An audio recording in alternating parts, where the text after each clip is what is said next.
பின்னாடி இருக்கிறதுனால எனக்கு தெரிய மாட்டேங்குது எப்போ பூக்குது என்ன பண்ணுதுன்னே தெரிய மாட்டேங்குது. அண்ணா வந்தாரு. இப்போ நம்ம ஃபஸ்ட்டு பழத்தை பறிச்சிடலாம். பாருங்க, குட்டி பழமாக தான் இருக்குது. சிரிக்கிறானா? அவன் சிரிக்கிறது அவன் தெரியுதா?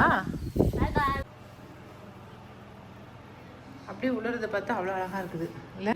ஓகே, 10 மினிட்ஸ் ஆகட்டும். நான் அதுக்குள்ளே சிறக்கடிக்க ஆசை பார்த்துட்டு வந்துடுறேன். போய் பார்த்துட்டாங்க.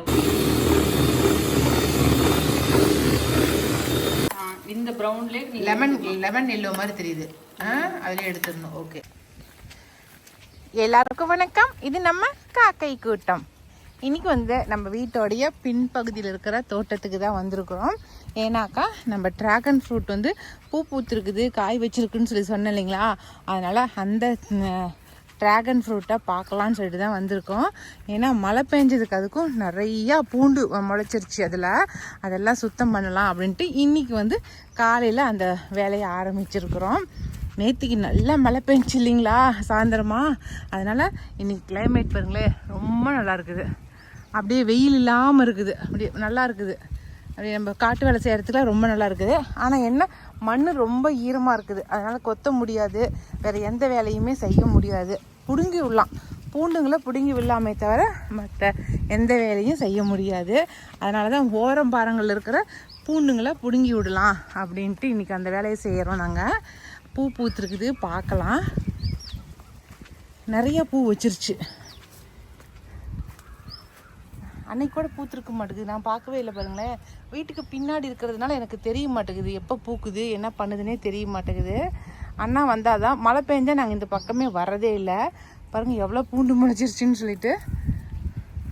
நம்ம காய் பாருங்களேன். அண்ணா இது பறிக்கிற ஸ்டேஜுக்கு வந்துருச்சு போல இருக்குதுண்ணா. எங்கள் வீட்டுக்காரரை கூட்டு வந்து பார்த்துட்டு பறிச்சிடலாமா? ஆமாங்க, சூப்பராக இருக்குது காய். இதுக்கு மேலே பறிச்சிடலாம். காய் பறிச்சிட வேண்டியதாங்கண்ணா. இதுக்கு மேலே இங்கே ஒரு பூங்கண்ணா, இது இல்லாமல் இன்னொரு பூ இருந்துச்சுங்கண்ணா. இது ஒன்று தான் இருக்குதாங்கண்ணா, வேற எங்கேயும் பூ இல்லை. இது வந்து ஒடிஞ்சு போச்சா? இது எடுத்து கட்டணும். இது எடுத்து கட்டும் போது ஒடிஞ்சுன்னா திருப்பி வேறோட பறிச்சு போடலான்னு. ஆனால் அது பறிச்சு நட்டு பண்ணா துளி தான் ஓட்டிட்டு இருக்குதா? இது எங்களுக்கு எல்லாத்துக்குமே கொஞ்சம் மண்ணு கொட்டுங்க. மண்ணு கொஞ்சம் எருவு கொண்டாந்து கொட்டு, எரிவு கொட்டுட்டு கொஞ்சம் மண்ணு அனுப்ப கட்டி விடுங்க. எங்களுக்கு இது எப்படி வைக்கணும்னு தெரியல, சும்மா நாங்கள் நட்டு விட்டோம். ஏதோ இருக்குது அப்படின்ட்டு நட்டு விட்டோம். அது மற்ற செடிங்களுக்கு பந்தல் போடுற மாதிரி பந்தல் போட்டு விட்டலான்னு தான் பந்தல் போட்டோம். ஆனால் இப்படிலாம் வைக்கக்கூடாது. எங்கள் வீட்டுக்காரர் சொன்னார், தூண் வச்சு தூணுக்கு மேலே டயர் வைக்கணும், டயர் போட்டு விட்டாதான் அதில் ஏறி படரும்னு சொல்கிறாங்க. சரி, என்னமோ வச்சுட்டோம் நாங்கள். படர்ந்து மேலே வர்றது வரட்டும் அப்படின்ட்டு தான் அப்படியே விட்டுட்டோம் நாங்கள். ஓகே, இதெல்லாம் சுத்தம் பண்ணிவிட்டு காய் பறிக்கும் போது காட்டுறேன். அவரை கூட்டிகிட்டு வந்து, எங்கள் வீட்டுக்காரரை கூட்டிகிட்டு வந்து அவர்கிட்ட காட்டிட்டு அதுக்கப்புறம் காய் பறிக்கலாம். பாருங்களேன், செவந்துருச்சு, நல்லாவே செவந்துருச்சு காய். இனிமேல் பறிக்க வேண்டியது தான். இப்போ பாருங்கள் நல்லா சுத்தம் பண்ணிட்டாரு. எல்லாத்தையும் இருக்கிறதெல்லாம் எடுத்து கட்டி வச்சுட்டாரு. இப்போ நம்ம ஃபஸ்ட்டு பழத்தை பறிச்சிடலாம். பாருங்க, குட்டி பழமாக தான் இருக்குது. டிராகன் ஃப்ரூட் உங்கள் நிலத்திலே விளைய வச்சிட்டிங்க கடைசியாக. ஆமாம், நம்ம நிலத்திலேயே போட்டு இப்போ விளைய வச்சு காய் பறிச்சாச்சு. இது எப்படி உள்ளே இருக்குதுன்னு தான் எனக்கு தெரியல. இன்னொரு இது என்னென்னா, எனக்கு உள்ளே சிகப்பு கலராக இருக்குமா வெள்ளை கலராக இருக்குமாங்கிறது எனக்கு பெரிய இதாக இருக்குது. பார்க்கலாம், போய் கட் பண்ணி பார்த்தாலாம் எப்படி இருக்குன்னு சொல்லிட்டு. இந்த இடமே பாருங்கள், ரொம்ப நீட்டாகிட்டார். எல்லாத்தையும் எடுத்து கட்டி நீட்டாக மேலே கொண்டுட்டு போயாச்சு. இப்போ அடுத்த பூ பாருங்கள் எவ்வளோ பெருசு பூத்துருக்குதுன்னு. அந்த பூ பூத்து அதுவும் இப்போ காய் வைக்கிட்டோம். சிகப்பு கலர் நம்ம வாங்கிட்டு வந்தோம் இல்லைங்களா கடையில், இது வந்து ரெட்டுன்னு சொல்லி தான் வாங்கிட்டு வந்துருக்கேன். இதுவும் நல்லா கட்டி விட்டுருக்காரு, பார்க்கலாம். இப்போ இதுக்கு வந்து நல்லா எருவு போட்டு வர சொல்லியிருக்கிறேன். நல்லா இந்த செடி ஃபுல்லாக இதெல்லாம் எருவு போட்டு, ஏன்னா காய் சின்னதாக காய்ச்சிருக்குது, அதனால் கொஞ்சம் பெருசாக காய் வரணும் அப்படின்னாக்கா கொஞ்சம் எருவு போட்டு கொஞ்சம் மண் போட்டு பரட்டி விட்டு கொஞ்சம் நல்லா இதுக்கு கொஞ்சம் நல்லா சத்து கொடுக்குற மாதிரி பண்ணி விடலாம். இன்றைக்கி எருவு வாங்கியிருக்கோம், ஒரு 5-6 டிராக்டர் எருவு வாங்கியிருக்கோம். அந்த எருவு ஏன்னா அப்போ மஞ்சள் வைக்கணும் இல்லைங்களா, அதுக்கு எருவு வாங்கியிருக்கோம். அந்த எருவை கொண்டு வந்து இங்கே போட்டு விட்டுறலாம். சரிங்களா, வாங்க போய் இப்போ ஜூஸ் போட்டு குடிக்கலாம். ஆமாண்டா கருவாயா, சிரிக்கிறானா? அவன் சிரிக்கிறது அவன் தெரியுதா? அவன் திருட்டு வெள்ளையாவன் தெரியுமா? நான் எப்போ அசாது ஏமாந்தாலும் என்னை ஏமாத்துறவன் அவன். பாரு அவன் தூக்குறையா, அவனை தூக்குறேன், என்னை தூக்கலன்னு அது கொஞ்சது ஒன்று.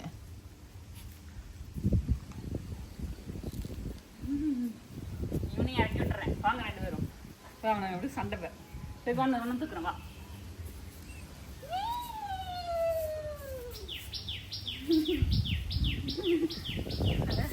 போது விடுங்கடா. போ அடிச்சுக்கானுங்க. ஏய் கருவாயினுக்கு பண்ண அவனை தூக்கிட்டு போவோம். கருவாயா போ. இன்னைக்கு வந்து அப்படியே ரோட்டில் நடந்து போயிட்டே இருக்கிறோம். எங்கன்னா எங்கள் வீட்டுக்கு பக்கத்தில் தான் ஒரு செடி ஒன்று இருக்குதுங்க. அதை பறிச்சுட்டு வரலாம் அப்படின்னு. அது என்ன செடி அப்படின்னாக்கா, குழந்தைங்களாம் வந்து நலுங்கிச்சுனாக்கா அப்படியே வாந்தி எடுத்துக்கிட்டே இருக்குங்க, ஒரு மாதிரி இருக்குங்க குழந்தைங்க, கை குழந்தைங்க. அப்போ வந்து என்ன பண்ணுவாங்கன்னா, ஒரு தலை ஒன்று இருக்கும் இங்கே கிராமத்து பக்கம். அந்த தலையை வந்து அரைச்சி குழந்தைங்களுக்கு பூசிடுவாங்க. பூசுனா கசக்கி பூசினாலே போதுமா? பாருங்க நம்ம விலையம்மா வந்திருக்கு. இன்னைக்கு வாங்க கூட்டிகிட்டு போய் அந்த செடியை பிடிங்கி தரேன்னு சொல்லி கூட்டிகிட்டு போகுது. அதனால போய் அந்த செடியை போய் பிடிங்கிட்டு வந்துடலாம். அந்த செடி என்ன ஏதுன்னு காட்டுறேன் உங்களுக்கு. நல்லா மனமாக இருக்கும் அந்த செடி. இந்த தென்னை மரம் இருக்கிறது நம்ம தோப்புங்க. அதுக்கு பக்கத்தில் தான் இருக்குதுன்னு சொல்லி அந்த அம்மா கூட்டு வந்துருக்குது. அதுக்கு அப்படியே பின் சைடு வந்துருக்குறோம். ஆனால் வெறும் காடாக இருக்கிறதுனால அப்புறம் கொஞ்சம் சுத்தம் இல்லாம தான் இருக்குது. கொஞ்சம் பார்த்து தான் வரணும். ஆஹா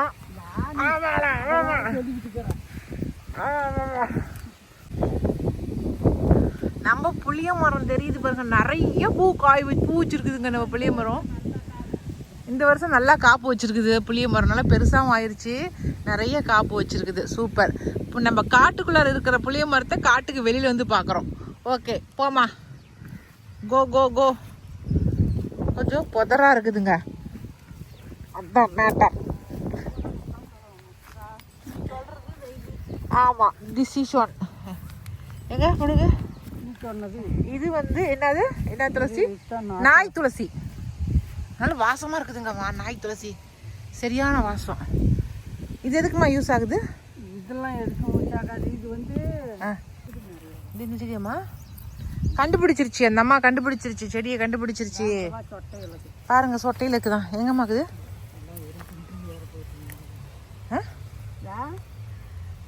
ஆமா, அதுவும் நாய் துளசி மாதிரி தான், மேலே இதாக இருக்குது. எங்க தெரியலையம்மா எனக்கு, பார்க்கும்போது நாய் துளசி மாதிரி தானே இருக்குது. இது வேற பூவு, இது வேற பூவு. பாருங்களேன், நாய் துளசியோடைய பூ வேற மாதிரி இருக்குதான், அதோட பூ வேற மாதிரி இருக்குது. எனக்கு அப்பையிலேருந்து எனக்கு இதுவும் அதுவும் ஒன்றுனே தான் நான் சொல்லிட்டு இருக்கிறேன். சரி கொஞ்சம் செடிங்களை பிடுங்கம்மா, நம்ம வீட்டாண்டவன் நட்டுப்படலாம். காய் வச்சு வைக்கிறதா சின்ன செடியாக வச்சு தான் நல்லா வரும்.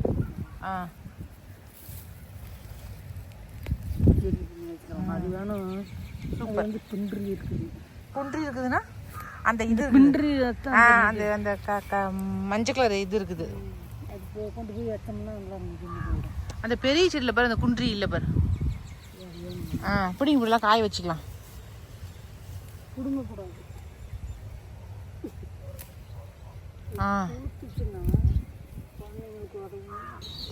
இப்போ நம்ம பார்க்குற இந்த செடி வந்து யானை நெரிஞ்சிலுங்க. இந்த இதில் இருக்கிற முள்ளை வந்து நம்ம எல்லாம் எடுத்து காய வச்சு பொடி பண்ணி நம்ம தினமும் கொஞ்சம் கொஞ்சமாக எடுத்து சாப்பிட்டு வந்தோமாக்கா நம்ம கிட்னி ஸ்டோன் இருக்கு இல்லைங்களா, அது அப்படியே கரைஞ்சிரும். கிட்னியில் இருக்கிற கல் வந்து அப்படியே கரைஞ்சிரும்னு சொல்லுவாங்க. இது எங்கள் ஊர் பக்கம் யானை முள்ளுன்னு சொல்லுவாங்க. யானையோட கால்லேயே இந்த முள்ளு குத்திருமா, அதனால் யானை இந்த முள்ளை கண்டால தெரிச்சு ஓடி போயிடும். செடிங்களை பிடுங்கிட்டு வந்து இப்போ நம்ம வீட்டாண்டி நடவு செஞ்சுட்டேன். ஏன்னாக்கா இது வந்து கிடைக்கிறது ரொம்ப ரேருன்னு சொன்னேன் இல்லைங்களா, அதனால தான் இந்த செடியை பற்றி சொல்கிறேன். இதுக்கு பேர் வந்து குளிமுடி செடின்னு சொல்லுவாங்க. கரெக்டாக சொல்கிறேனாமா? குடுமுடி செடின்னு சொல்கிறாங்க. இது மோந்து பார்த்தா அவ்வளோ ஒரு வாசமாக இருக்குதுங்க. அப்படியே திருநூத்தி பத்திரி இருக்கு இல்லைங்களா, அந்த குடும்பத்தை சேர்ந்தது தான் இந்த செடியுமே. பார்க்குறதுக்கு அதே போல் தான் இருக்குது பாருங்களேன். நான் காட்டுறேங்க. நாய் துளசி செடியும் இதுவும் வேற வேற. நிறைய பேர் நாய் துளசின்னு கூட நினைப்பீங்க. ஆனால் நாய் துளசிக்கு இந்த இடத்துல பூ பூக்கிற இடம் வேற மாதிரி இருக்கும், இது வந்து வேற மாதிரி இருக்கு. சரிங்களா? அந்த தலையை கசக்கி மோந்து பார்த்தோமா அவ்வளோ ஒரு வாசமாக இருக்குதுங்க, நல்லா மணக்குது இந்த தலை. அங்கத்துல இஞ்சி இருக்குதுமா. அப்படி கூட தள்ளி வை, வேற இடத்துல கூட. ஏன்னாக்கா இப்போ இது இந்த தலைங்களை வந்து பறித்து காய வச்சு இது வந்து சாம்பிராணி போட்டோமா வீடே மணக்கும், எந்த ஒரு கெட்ட சக்தியும் வீட்டுக்கு வராது. அதுக்கு தான் இந்த குளுமுடி தலையை நம்ம கொண்டு வந்து காய வச்சு யூஸ் பண்ணிக்கலாங்கிறதுக்காக தான் இன்றைக்கி பறிச்சுட்டு வந்துருக்கிறேன்.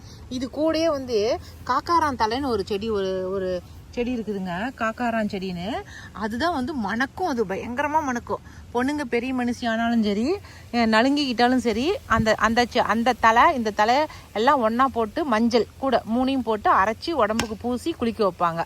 அந்த தலையை நான் காட்டுறேன் ஒரு ட்ரிப் உங்களுக்கு. எல்லாத்தையும் கொண்டு வந்து நட்டாச்சு. எவ்வளோ பக்கமாக போகுது பாரு.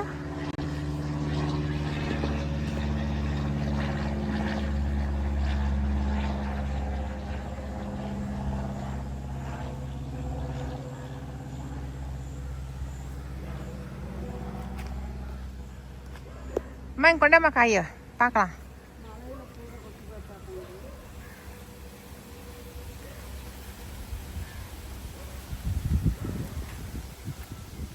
நம்ம மரபு சந்தையில் வாங்கிட்டு வந்தோன்னீங்களா விதை, அந்த காய் தான் இந்த காய். நல்லா குண்டு குண்டாக காய்ச்சிது வருங்க. நல்லா எண்ணெய் குழம்பு வைக்கிறதுக்கு நல்லாயிருக்கும். இன்னும் கொஞ்சம் சின்ன காயாக பிச்சமாக்க. ஓகே போகலாம், அவ்வளோதான், முடிஞ்சது வேலை. இன்னைக்கு வந்து நம்ம வினிஷா பொண்ணு வந்து ப்ரௌனி செஞ்சு காட்ட போகிறா. இந்த ப்ரௌனி ரெசிபி ஃபுல்லாகவே வந்து நமக்கு இன்ஸ்டா பேஜில் நான் போடுறேன், நீங்கள் வந்து பார்த்து தெரிஞ்சுக்கங்க. செய்யணும்னு விருப்பப்படுறீங்க இந்த அளவுகளை வச்சு நீங்கள் செஞ்சுக்கங்க. இப்போ இதில் வந்து எப்படி செய்கிறா அப்படிங்கிறத நான் காட்டுறேன். சும்மா ஓரலாக நம்ம வந்து யூடியூபுக்கு வந்து எடுத்துக்கலாம், ஆனால் ப்ராப்பராக வந்து எடுக்கிறது வந்து இன்ஸ்டா பேஜில் இருக்கும், பார்த்துக்குங்க. ஓகே சொல்லு வினிஷா, என்ன ப்ரௌனி செய்கிறேன்? இன்னைக்கு வந்துட்டு நான் வந்து டார்க் சாக்லேட் ப்ரௌனி தான் செய்ய போகிறேன். வித் கிரிங்கிள் டாப், உள்ளுக்குள்ள வந்து கொஞ்சம் ஃபட்ஜியாக இருக்கும். மேக்ஸிமம் ஃபட்ஜியாக இருக்கிறதுக்கு நீங்கள் வந்துட்டு ப்ரௌன் சுகர் வந்துட்டு ஆட் பண்ணிக்கிட்டாவே உங்களுக்கு நிறைய அந்த ஃபட்ஜினஸ் உள்ளார கிடைக்கும். ஒயிட் சுகர் வந்துட்டு மேலே இருக்கிற அந்த கிறிஸ்பினஸ் கிடைக்கும். ப்ரௌன் சுகர் வந்துட்டு உள்ளுக்குள்ள இருக்கிற இந்த ஒரு மாதிரி மொஜுக்கு இருக்கும்ல, அந்த ஃபீல் வந்துட்டு இதுல தான் வந்து கிடைக்கும். ஓகேவா? இதுதான் வந்துட்டு இன்கிரீடியன்ஸ் எடுத்துருக்கிறது வந்துட்டு பட்டரு, சுகரு, மைதா, அப்புறம் கார்ன்ஃப்ளவர் கொஞ்சமா, முட்டை, நாட்டு சக்கரை, இது வந்து dark chocolate compound, cocoa powder, அது வெனிலா எசன்ஸ், இதெல்லாம் தான் நம்ம எடுத்துருக்குறோம். இப்போ இதை வச்சு நான் உங்களுக்கு வந்துட்டு எப்படி ப்ரௌனி பண்றதுன்னு சொல்லிட்டு நான் காட்டுறேன். ஓகே, கோல்டன் ப்ரௌன் ஆகுற வரைக்கும் நல்லா மெல்ட் பண்ணிக்கலாம். என்னத்தை மெல்ட் பண்ற? பட்டரை. ஓகே, பட்டர் வந்து இந்த ப்ரௌனிங் பண்றதுன்னு சொல்லுவாங்க. அதாவது இந்த ப்ரௌன் பண்ணும்போது அதோட டேஸ்ட் வந்து இன்னும் நல்லா தூக்கலா இருக்கும். ஜெனரலா வெறும் பட்டரை வந்து மெல்ட் பண்ணி சாப்பிடுறத விட லைட்டா அது ப்ரௌன் ஆகுற விட்டுட்டு நம்ம சாப்பிட்டோம்னா இன்னும் நல்ல டேஸ்ட் கிடைக்கும். நீங்க வந்து நெய் காய்ச்சுவீங்கல்ல, அதுல ஒரு ப்ரௌன் ஸ்டார்ட் ஆகும் பாத்துக்கிறீங்களா, மெல்லிசா ப்ரௌன், அந்த இடத்துலயே நீங்க எடுத்துட்டு அந்த பட்டர் ப்ரௌனிக்கு யூஸ் பண்ணா நல்ல டேஸ்டா இருக்கும்னு சொல்றாங்க. ஓஹோ சரி, ஓகே காய்ச்சி. இந்த ப்ரௌன் தெரியுது இல்ல, ஒரு ஆமாமா கோல்டன் கலர், கோல்டு கலரான தெரியும். அந்த இப்ப உள்ளார பாத்தீங்கன்னா நல்லா தெரியும், உள்ளார கட்டல இந்த ப்ரௌன்ல லெமன் எல்லோ மாதிரி தெரியுது, அதுல எடுத்துடணும். ஓகே ஓகே, இப்போ வந்து நான் வந்து ஆக்சுவலா போய் சாக்லேட்டை தனியா நான் வந்துட்டு மெல்ட் பண்ணல. ஏன்னா இது இப்ப நல்லா கொதிக்க இருக்கு.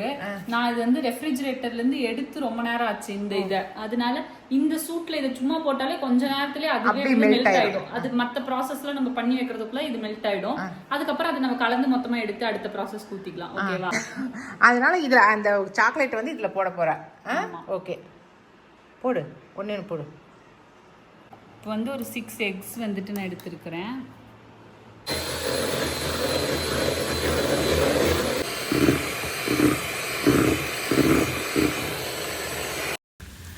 சக்கரை, நாட்டு சக்கரை ரெண்டையுமே வந்து கொஞ்சம் கொஞ்சமாக போட்டு அதில் முட்டையோடு சேர்த்து நல்லா அடிச்சிடணுங்க. அப்படி நல்லா நுர வர அளவுக்கு இந்த அளவுக்கு நல்லா அடித்து எடுத்துக்கணும். சூடான பட்டர்ல போட்டோம்னா அந்த சூட்லயே வந்துட்டு சாக்லேட் தானா மெல்ட் ஆயிடும்னு சொன்னேன்ல, அது எவ்வளவு அழகா மெல்ட் ஆயிருக்கு பாருங்க. அது சூப்பரா ஆயிடுச்சு. டபுள் பாயிலிங்லாம் தேவையே இல்லை, இதுலயே ஆயிடுச்சு. இப்போ கிட்டத்தட்ட இது வந்து கனாஷோடைய இதுல இருக்கு அப்படின்னா லிக்விடிட்டி மாதிரி. நீங்க இந்த கேக்ல எல்லாம் மேல இப்படி ஊத்தி குடுக்குறாங்கல்ல கனாஷ், அந்த மாதிரி இருக்குல்ல, அது பேர் தான் கனாஷ். அது இது எப்படி சொல்றது, ஒரு பங்கு டார்க் சாக்லேட்னா அதே ஒரு பங்கு வந்துட்டு ஆயிலோ பட்டரோ இது போட்டு இப்போ பண்ணியிருக்கோம் நம்ம. இதுலயே ஆயிலுக்கு பதிலா நான் சொல்றது வந்து ஃப்ரெஷ் க்ரீம் போட்டிங்கன்னா கனாஷ் நிறைய இருக்கு. இது அப்படியே க்ரீம் மாட்டம் ஆயிடுச்சு பாருங்க. எனக்கு தெரிஞ்சு நானே இது வரைக்கும் இந்த மாதிரி முட்டையை அடிச்சு அதில் நாட்டு சர்க்கரையும் போட்டு அடிச்சு இது மாதிரிலாம் நான் வந்து ப்ரௌனி செஞ்சதே கிடையாது. எல்லாத்தையும் ஒண்ணா போட்டு மிக்சியில ஒரே அடிப்பேன், இல்லாட்டினா குண்டால போட்டு ப்ரௌனி நீங்க எப்படி பண்ணாலும் நல்லா வரும்மா. ப்ரௌனி வந்துட்டு ஒரு ஃபெயிலியர் ஆஃப் சாக்லேட் கேக்கு தான் வந்து ப்ரௌனி. ஓகேவா? ஓகே. அதனால இந்த மாதிரிலாம் நான் செஞ்சதே இல்லை. இதே பார்த்தா க்ரீமியாட்டம் இருக்கு, அப்படியே க்ரீமாட்டம் இருக்குது இல்லை? சூப்பராக இருக்கு. சூப்பராக இருக்குது. இனி அடுத்தது என்ன போட போகிறான்னு பார்க்கலாம். என்ன மீதி 2 தான் இருக்குது, மைதாவும் கொக்கோ வெண்ணிலா எசன்ஸு 3 போட்டு கலக்கிற வேண்டியது தான். ஆக்சுவலாக நீங்கள் வந்து ப்ரௌனி பண்ணுறது வந்து கேக்கை விட ஏன் ரொம்ப ஈஸினா, நீங்கள் அதுக்கு வந்து அந்த முட்டையை நம்ம வந்துட்டு அடிக்கிறோம்ல, அது வந்து இப்படி கவுத்துனா வெளியே கொட்டாத மாதிரி அடிக்கணும் கேக்குக்கு. ப்ரௌனிக்கு அவ்வளோ தேவையில்லை, ஏன்னா அப்புறம் ரொம்ப அடிச்சுட்டா நமக்கு வந்து கேக் ஆயிடும், ப்ரௌனியா இருக்காது. அதே மாதிரி நீங்க மைதா மாவு அதெல்லாமே மைதா மாவா இருக்கட்டும், பையன் கத்துறோம், மைதா மாவா இருக்கட்டும் இல்ல வந்துட்டு இந்த கொக்கோ பவுடரா இருக்கட்டும், சலிச்சுதான் நம்ம வந்துட்டு கேக்குக்கு போடுவோம். இதுக்கு சலிக்க தேவையில்லை, ஏன்னா அது ஆல்ரெடி வரும்போதே சங்கியா அந்த டேஸ்ட் அப்பதான் கிடைக்கும் நல்லா. அந்த மாதிரி அதிகமா போடணும் மைதாவும். இது கம்மியா கொஞ்சம் கொஞ்சமா போட்டு தான் கட் பண்ணணுமா? மைதாவை போட்டாச்சு. இப்ப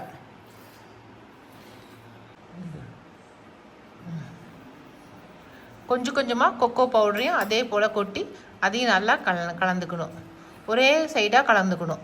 வினிஷா, இதெல்லாம் கேக் செய்யும்போது சொல்லி தருவாங்க வினிஷா, நானா பார்த்துருக்குறேன். இது வந்து ரவுண்ட் பண்ணி நடுவில் கட் பண்ண, அதுக்கு என்னமோ ஒரு பேர் சொல்லுவாங்களா இதுக்கு?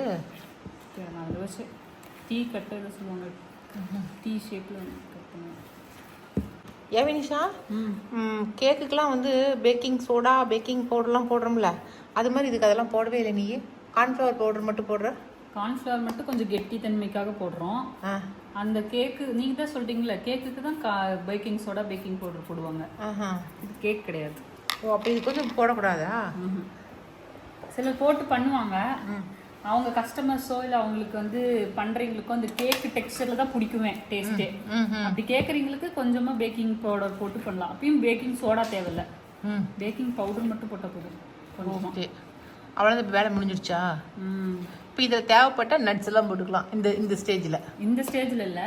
நம்ம வந்து பேட்டர் ஊற்றிடுறோம்ல அந்த ட்ரேல, அதுக்கு மேலே நீங்கள் தூவி விட்டுக்கிட்டா மேலே இருக்கும். உங்களுக்கு உள்ளுக்குள்ளாரையும் இருக்கணும் அப்படின்னா நீங்கள் வந்து இந்த ஸ்டேஜில் கூட போட்டுக்கலாம். அதுதான் நான் சொல்ல, உள்ளார கடிச்சா சாப்பிடும் போது தெரியணுங்கிறதுக்கு இந்த ஸ்டேஜில் போட்டுக்கலாம்.